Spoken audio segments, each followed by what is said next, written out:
I honestly don't know where to start with this. I never thought I'd be the guy writing about my marriage falling apart on the internet, but here we are. I need some advice, or at least some validation that I'm not losing my mind. My name's Josh, by the way, and I've been married to my wife Jessica for 6 years. 6 damn years. We've got no kids yet, but we talked about it. Well, before all this started to happen, Jessica and I met through some mutual friends, and honestly, it felt like we were meant to be.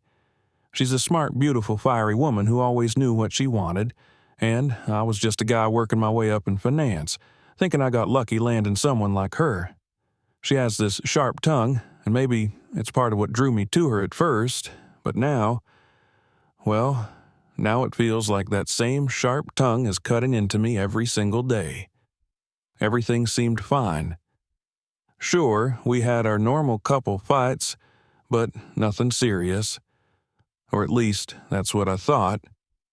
Looking back now, I can see how things started to change, but at the time, I didn't even notice. It was so damn gradual. The late nights at work, the sudden interest in spending time with her friends, and the way she got defensive any time I asked her about it. But I brushed it off. I trusted her.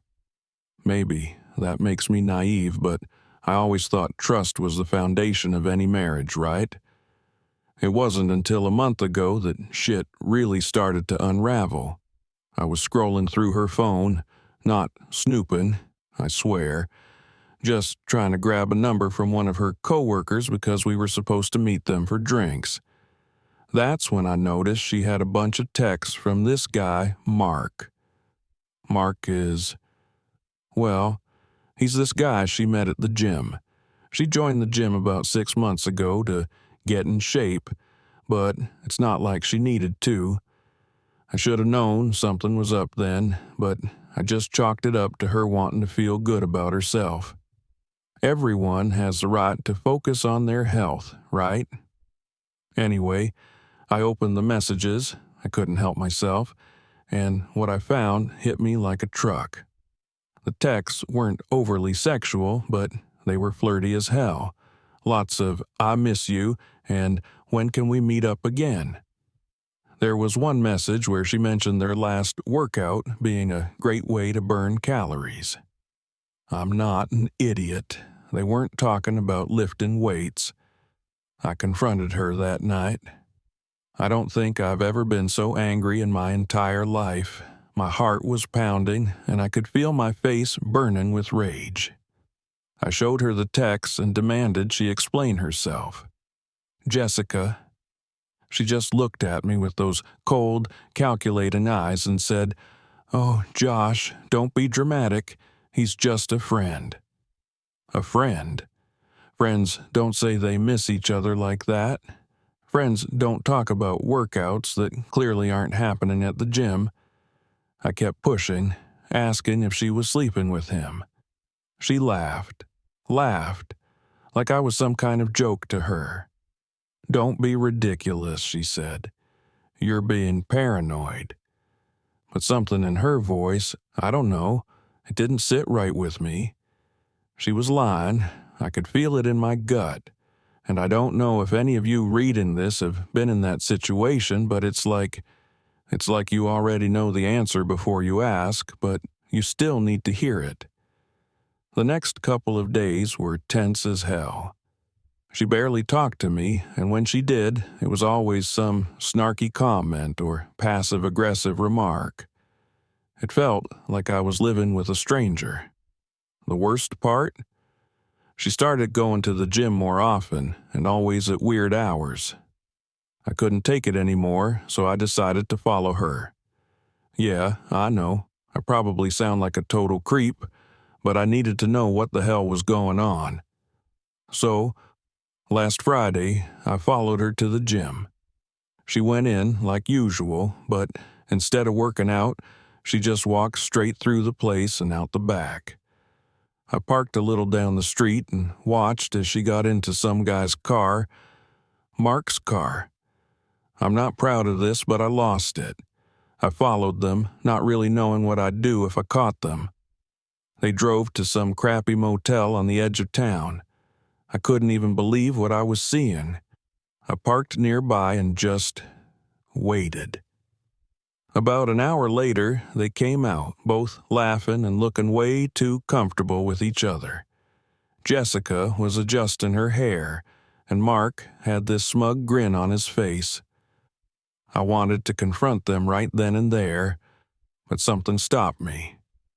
I don't know if it was shock or fear of what I'd say, but I just sat there, frozen, watching the woman I loved, the woman I married, walking out of a damn motel with another man. When she got home that night, I didn't say anything. I couldn't. I felt sick to my stomach. She acted like nothing had happened, like she hadn't just spent the last hour screwing some guy in a sleazy motel. I didn't sleep that night. I couldn't. My mind kept replaying everything, the texts, the lies, the way she laughed in my face.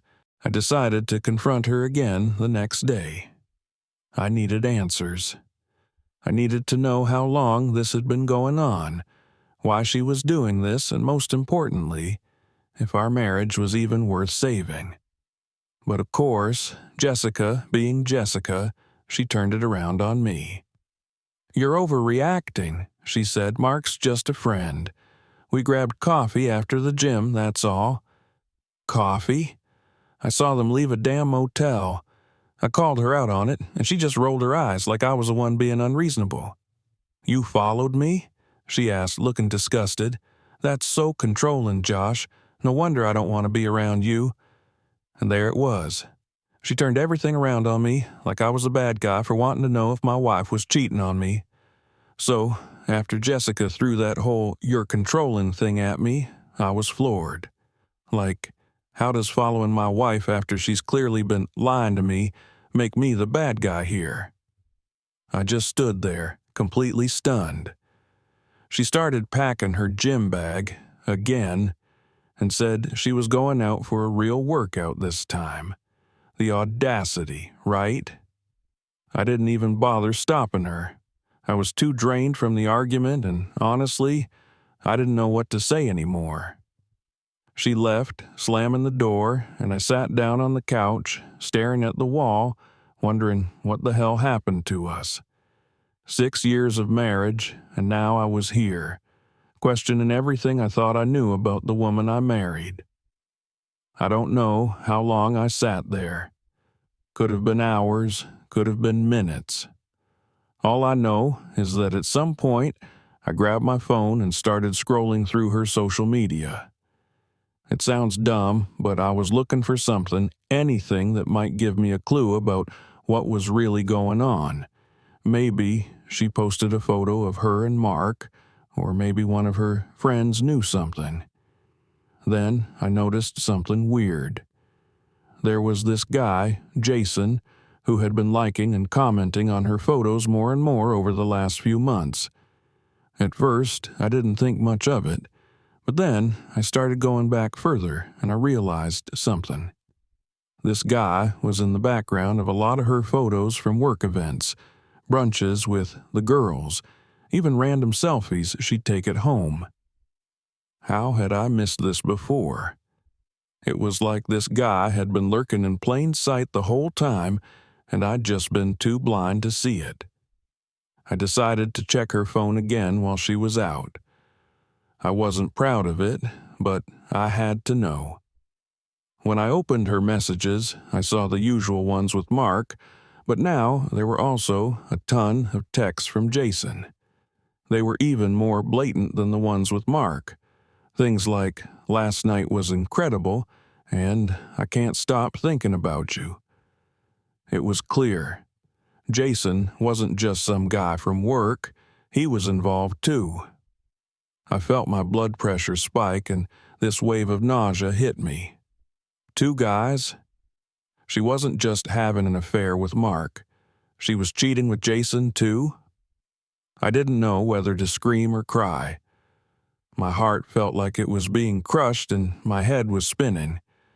I paced the room for a bit, trying to figure out what to do next. Should I text her? confront her when she gets home, call her out on the fact that she's not just sleeping with one guy but two. And then it hit me. What if there were more? What if Mark and Jason were just the ones I knew about? I was spiraling. My mind was racing with all these horrible thoughts, like maybe every time she said she was working late, she was actually with someone else. I started going through everything in my head. All the times she'd come home late, all the trips she took with her friends, even that girls' weekend she went on a few months back. How many of those times was she really with someone else? When Jessica finally came home that night, it was late. Later than usual. She walked in, smelling like cheap perfume that definitely wasn't hers. I was sitting at the dining table waiting for her. I'd had hours to think about what to say, but the second she walked through the door, all the words I'd practiced in my head disappeared. All I could manage was a weak, "Where were you?" She shot me this annoyed look and sighed, tossing her bag onto the floor. "At the gym, Josh, like I told you." She was being so nonchalant, like I was just some idiot she had to tolerate. "Don't lie to me," I said, trying to keep my voice steady. "I know about Jason." Her whole demeanor changed in an instant. She froze, her face turning pale for just a second before she quickly recovered, crossing her arms in front of her. "What the hell are you talking about?" she spat. I grabbed my phone, opened her messages, and shoved it in her face. "These," I said, my voice shaking. "You've been texting him for months. I'm not stupid, Jess. I know you're sleeping with him." She glanced at the phone, then rolled her eyes and sat down at the table like she was bored. "Oh, for God's sake, Josh, he's just a friend. Why are you going through my phone anyway? Do you seriously not trust me? You're acting crazy." Crazy. She called me crazy. I was so angry, I thought I might explode. "You're cheating on me with two guys, Jessica. How am I the crazy one here?" And then she did something that broke me even more than I thought was possible. She laughed. Actually laughed. "Two guys? Really, Josh? That's what you think? God, you've been watching too many movies." I couldn't believe it. She was sitting there, caught red-handed, and she was laughing at me. The woman I loved, the woman I thought I'd spend the rest of my life with, was laughing in my face. I couldn't take it anymore. I stood up so fast my chair knocked over. "Get out," I said, my voice low but full of anger. "Get out of this house." She looked at me like I'd just said something ridiculous. "Oh, come on, Josh. Don't be so dramatic. You're overreacting."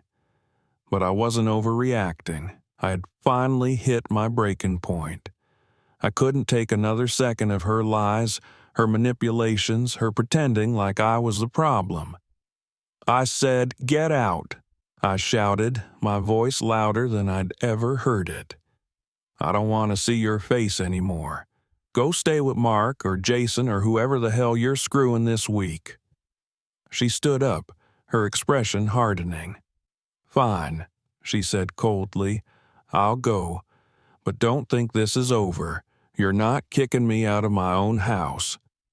She grabbed her bag and stormed out, slamming the door so hard it shook the walls. As soon as she was gone, I collapsed onto the floor, my body shaking. It felt like all the energy had drained out of me, like I was hollow inside. I couldn't believe this was my life now. My wife, the woman I thought I'd grow old with, was gone, and I didn't even know if I wanted her back. I spent the next few hours just lying there, staring at the ceiling, trying to make sense of everything. How had we gotten here? How had I missed all the signs? And now that I knew the truth, what the hell was I supposed to do? It wasn't until my phone buzzed that I snapped out of my daze. It was a message from Jessica. All it said was, "We need to talk. I'm coming back tomorrow." I didn't know what to think. Part of me wanted to scream at her and demand answers. The other part of me wanted to curl up into a ball and pretend none of this was happening. Either way, tomorrow was going to be another nightmare, and I had no idea how to survive it. So the next day comes, and I'm still a mess. I didn't sleep at all. I just kept running everything over in my head, trying to figure out how this went from perfect marriage to, well, whatever the hell this is. When Jessica said she was coming back to talk, I had no idea what to expect. Was she going to try to gaslight me again? Would she admit to everything? I had no clue. She showed up around noon, looking like she hadn't lost a wink of sleep, while I was sitting there with bags under my eyes, feeling like I'd aged 10 years in one night. She walked in without knocking, like it was still her house, sat down at the kitchen table, and just stared at me.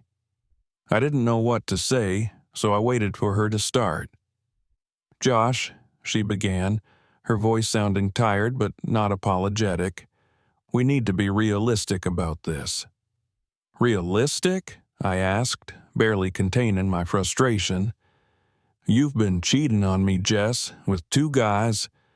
What's realistic about that?" She sighed, like I was the one who didn't get it. "Look, I'm not proud of what happened, okay? But you and I both know this marriage has been broken for a while now. We're not happy, Josh." That hit me like a punch to the gut. Sure, we had our issues, but I never thought we were unhappy. I mean, we were still talking about starting a family, about traveling more once work slowed down. How could she just say that like it was some obvious fact? "You're not happy, you mean?" I shot back. "I was fine until I found out you've been sneaking around behind my back. With Mark, with Jason, and who knows who else." She rolled her eyes like I was being dramatic again. "It's not like that," she said. "Mark and Jason, they're just distractions. I didn't plan for this to happen, Josh. I didn't wake up one day and decide to cheat on you. It just happened." I wanted to scream. "It didn't just happen, Jess. You made choices. You decided to go to that motel with Mark. You decided to text Jason behind my back. You lied to me over and over. Don't act like this was some accident." For the first time since she walked in, she looked a little shaken. But instead of apologizing, she doubled down. "You've been distant for months, Josh. All you do is work. You come home late, you barely talk to me, and when you do, it's like you're not even listening. What was I supposed to do? Just sit around and wait for you to notice me?" That hit a nerve. I did work a lot, but I was doing it for us. I wanted to build a future for us, save up for a house, maybe start a family.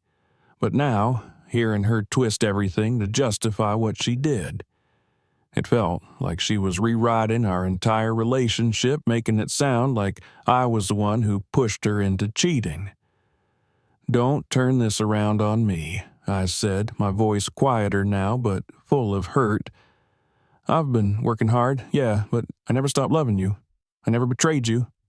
She finally looked away, staring at the floor. For a second, I thought maybe, just maybe, she was going to apologize. Maybe she'd realize how much she'd hurt me and at least say she was sorry. But instead, she said the last thing I ever expected. "I think we should separate," she whispered. It felt like the ground had just opened up beneath me. I sat there stunned, trying to process what she just said. "Separate?" I echoed, barely able to believe the words coming out of my mouth. She nodded, still not looking at me. "We've been going in different directions for a while now, Josh. Maybe it's time to admit that we're not right for each other anymore." I didn't know what to say. Part of me wanted to scream at her, to throw her out and tell her never to come back. But another part of me, a bigger part, was heartbroken. This was the woman I married, the woman I loved, I didn't want to lose her, even after everything she'd done. "We can work on this," I said, my voice shaken. "We can fix this, Jess. We've been through tough times before, and we've always gotten through them. We can go to counseling. We can—" She cut me off. "I don't want to fix it, Josh. I'm tired. I don't want to keep pretending like this is something it's not." That was it. The final blow. She didn't want to fight for us. She didn't want to fix what we had. She was done. And I realized in that moment that maybe I should be done too. I couldn't keep holding on to something that was already broken. I didn't say anything for a while. I just sat there, staring at the table, feeling this heavy emptiness settle into my chest. Finally, I nodded. "Okay," I said quietly, "if that's what you want." She stood up, grabbed her bag, and walked to the door. "I'll stay with a friend for now," she said. "We'll figure out the details later." I didn't ask which friend she was staying with. I didn't want to know if it was Mark or Jason or someone else. I just watched her leave, and when the door closed behind her, I felt this wave of grief wash over me. For a while, I just sat there in silence. I didn't cry. I didn't scream. I felt numb, like all my emotions had been sucked out of me. I'd just lost my wife, the woman I'd planned to spend the rest of my life with, and now I didn't even know who she was anymore. The rest of the day was a blur. I kept replaying our conversation in my head, trying to make sense of it, but nothing made sense. How had we gotten here? How had things fallen apart so fast? I thought back to the beginning, to when we first got married. We were happy then, right? Or had I just been fooling myself the whole time? It wasn't until later that night, when I was lying in bed alone, that the anger started to creep back in. She had lied to me for months, maybe even longer. She had made me question my own sanity, made me feel like I was the one who was wrong, when all along she was the one sneaking around behind my back. And now, after everything, she didn't even want to try to fix it. She just wanted to walk away like none of it mattered. I picked up my phone and started scrolling through our old photos. There were pictures of us at the beach, on our anniversary trips, at weddings with friends. In every photo, we were smiling, laughing, looking like the perfect couple. But now, looking at those pictures, all I could see were the lies hidden behind her smile. How many of those moments had been real? How many had been fake? That's when I decided I needed to take control of the situation. I couldn't let her keep walking all over me. I wasn't going to be some doormat she could wipe her feet on whenever she felt like it. If she wanted a separation, fine. But I wasn't going to go down without getting some answers first. The next morning, I called a lawyer. I didn't know if I was ready for a divorce, but I needed to know where I stood. I needed to know what my options were, how to protect myself, and most of all, how to make sure she didn't screw me over in the process. I wasn't about to lose everything just because she decided she was done with our marriage. That night, she texted me again. "We need to talk. Can I come over tomorrow?" I didn't want to see her, but I knew I had to. We needed to figure out what the hell was going on, and I needed to confront her once and for all. No more lies, no more dodging the truth.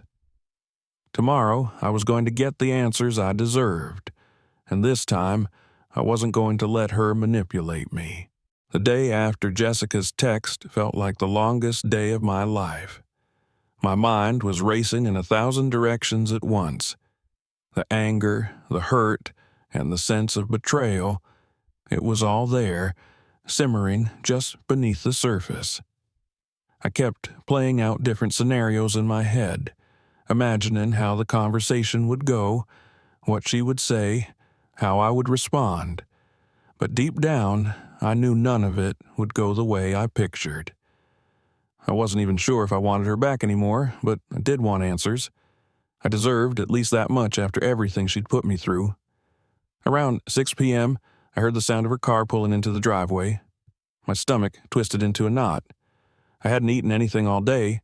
Just the thought of sitting across from her made me feel like I'd be sick.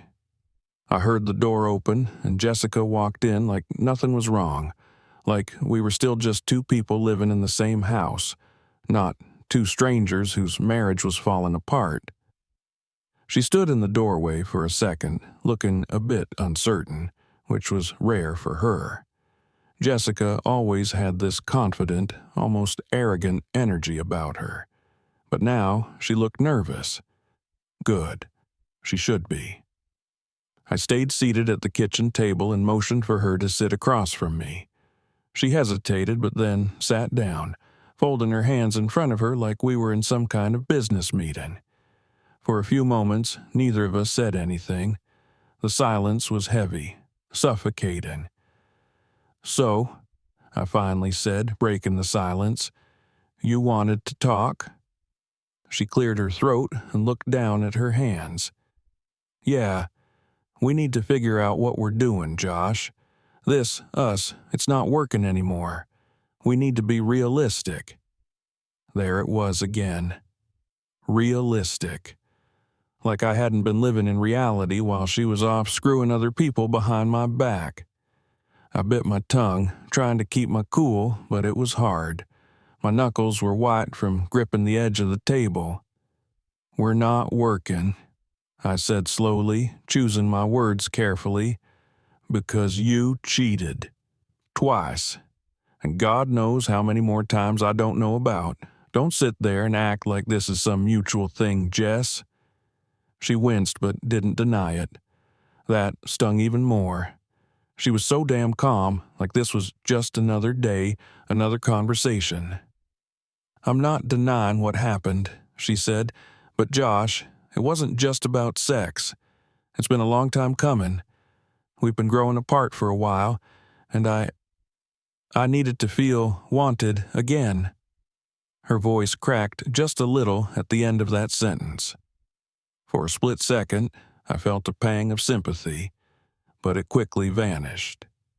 This wasn't about her needing something.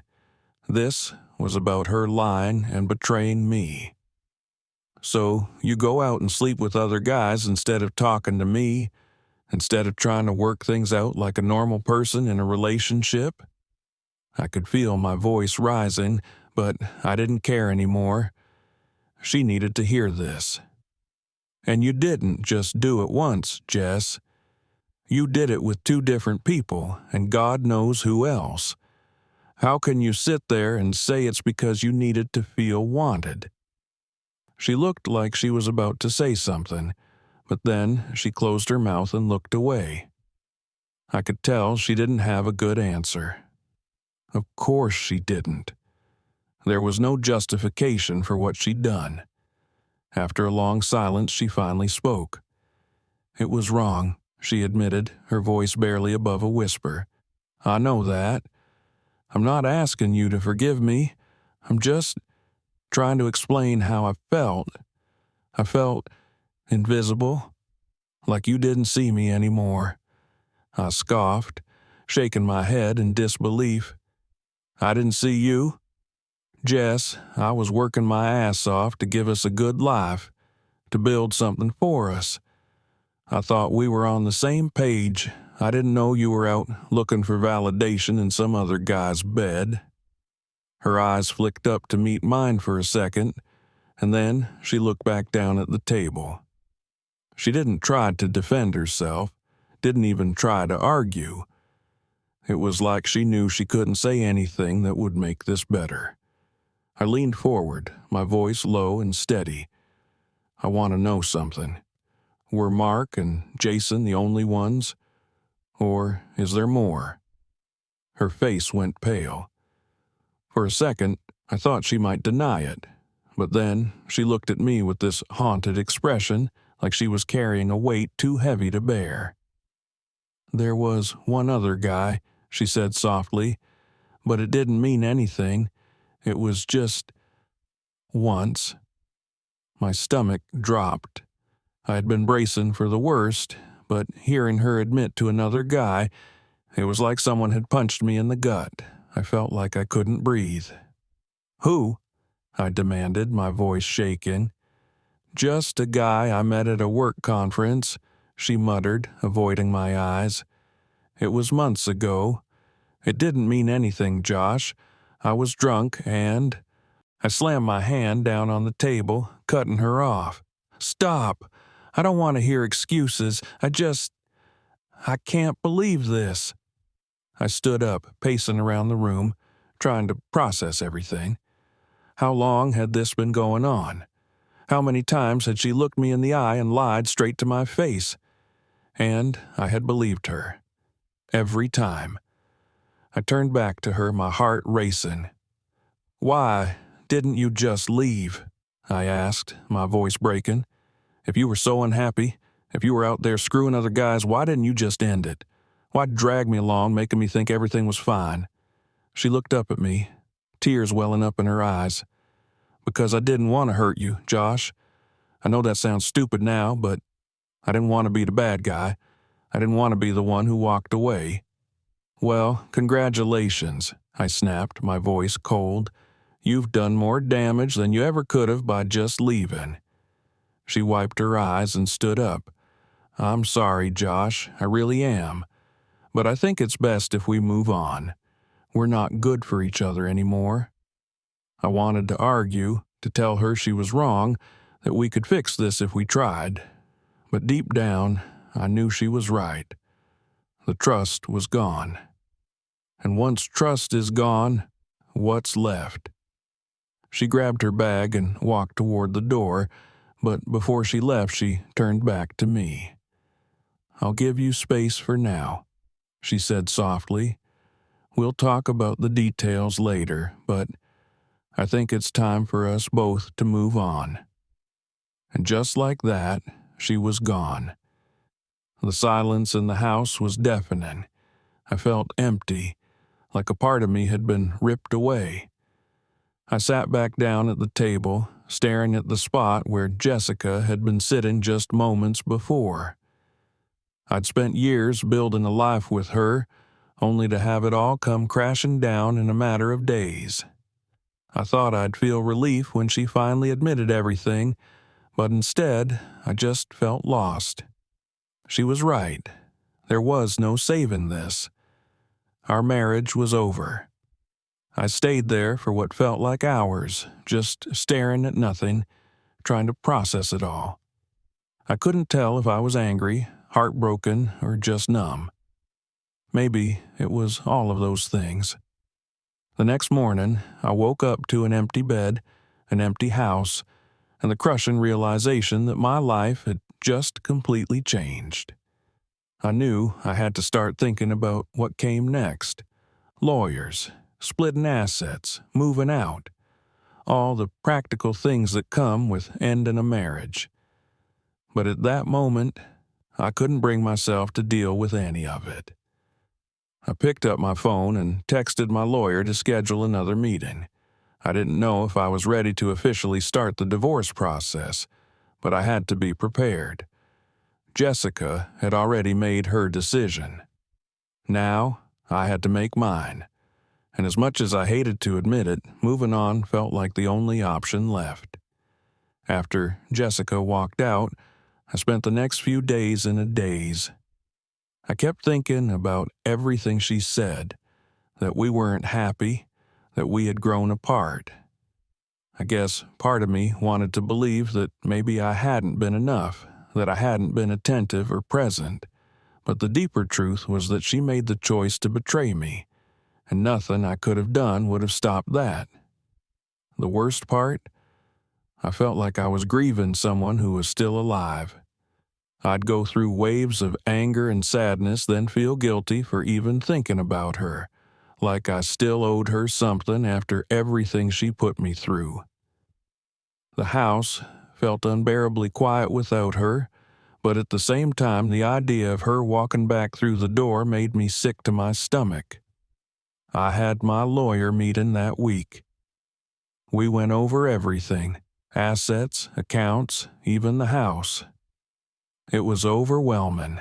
I hadn't wrapped my head around the fact that my life was about to change in such a fundamental way. We didn't have kids, thankfully, but the thought of selling the house we bought together, the place we made our home, was gut-wrenching.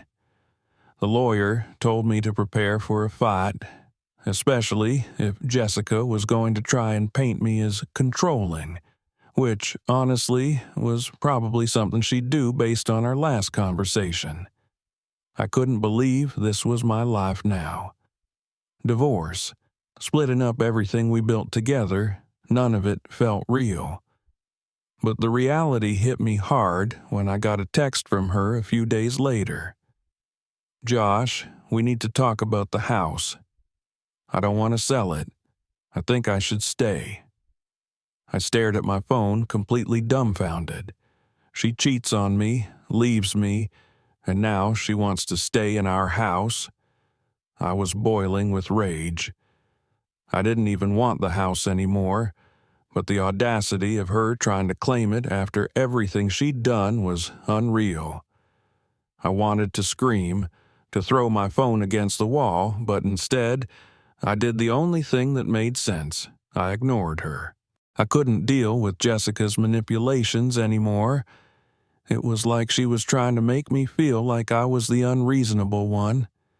I knew that if I responded, she'd find some way to twist things around, and I wasn't about to let her play me again. But, of course, Jessica, being Jessica, she didn't let it go. She showed up at the house a couple of days later, unannounced. I heard her pull up, and my heart started racing. I didn't want to see her. I wasn't ready. I could barely think straight whenever she was around. And now she was here again, trying to bulldoze her way into my life like nothing had happened. She knocked on the door, and I debated not answering, but I knew she wasn't going to leave until we talked. I opened the door, and there she was, looking completely unbothered, like this was just another Tuesday for her. "We need to figure this out, Josh," she said, crossing her arms. "I can't keep living at a friend's place. It's ridiculous. We both know I should stay here." Her voice was cold, matter-of-fact. She wasn't pleading or apologetic. She was just demanding, like it was a foregone conclusion that she would get what she wanted. I couldn't believe her nerve. "You cheated on me, Jess," I said, my voice low, trying to keep my anger in check. "You don't just get to keep the house. That's not how this works." She scoffed and stepped inside without waiting for me to invite her in. "You're being unreasonable. I have nowhere else to go, and you can afford to move out. You're fine. Let's not make this harder than it needs to be." I stood there, stunned at how completely indifferent she was to everything that had happened. There wasn't even a trace of guilt or regret in her voice. She was just cold. I shook my head. "You really don't care, do you? You're standing here asking for the house like you didn't just blow up our entire marriage. Like you didn't sleep with 2 other guys, no, 3. And now you think you're just entitled to everything?" Her expression didn't change. She just stared at me like I was the one being unreasonable. "Josh, I already told you I'm sorry for what happened, but that doesn't change the fact that we need to move forward. Dragging this out is pointless." Something snapped inside me. I couldn't take her casual dismissal of everything anymore. I needed her to understand the depth of what she'd done to me. "I can't just move forward, Jess. You destroyed our marriage. You destroyed me. Do you even understand that?" My voice was rising, and I didn't care anymore. "You made me feel like I was crazy, like I was the problem.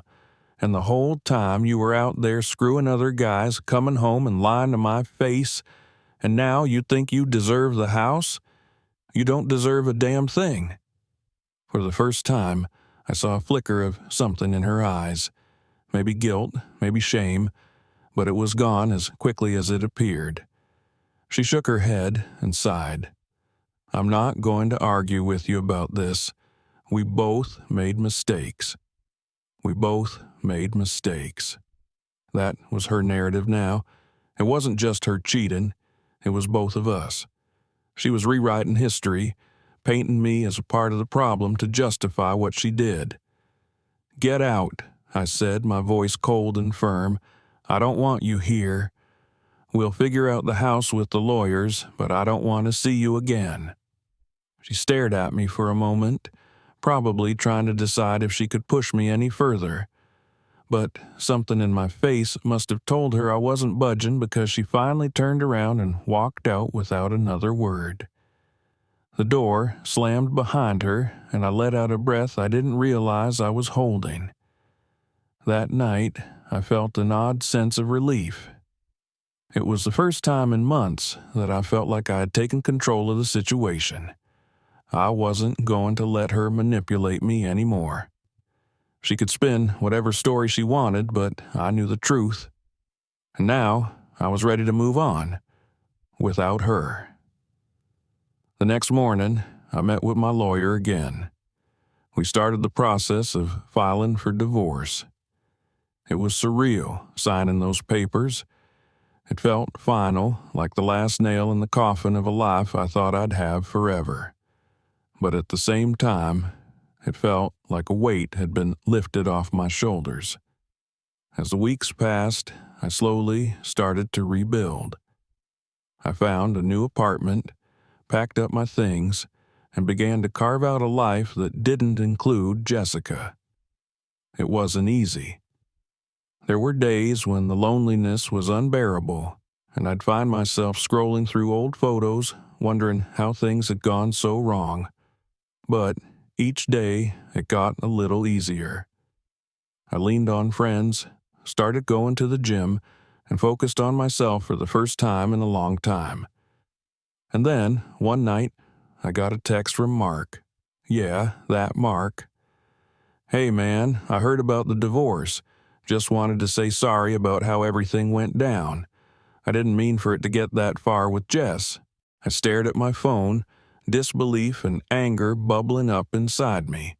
What kind of person sends a message like that? I wanted to throw my phone across the room, but instead, I took a deep breath and deleted the message. I wasn't going to waste another second of my life thinking about Jessica or Mark or anyone else involved in this mess. It's been a few months now since I signed the divorce papers. The house has been sold, and Jessica moved in with some friend, probably one of the guys she'd been seeing. I don't know, and honestly, I don't care anymore. I've cut off all contact with her, blocked her number, and deleted every reminder of her from my life. It hasn't been easy, but I'm starting to feel like myself again. I'm not quite there yet, but I'm getting closer every day, and for the first time in a long time, I'm looking forward to what comes next. Because now, I know one thing for sure: I deserve better.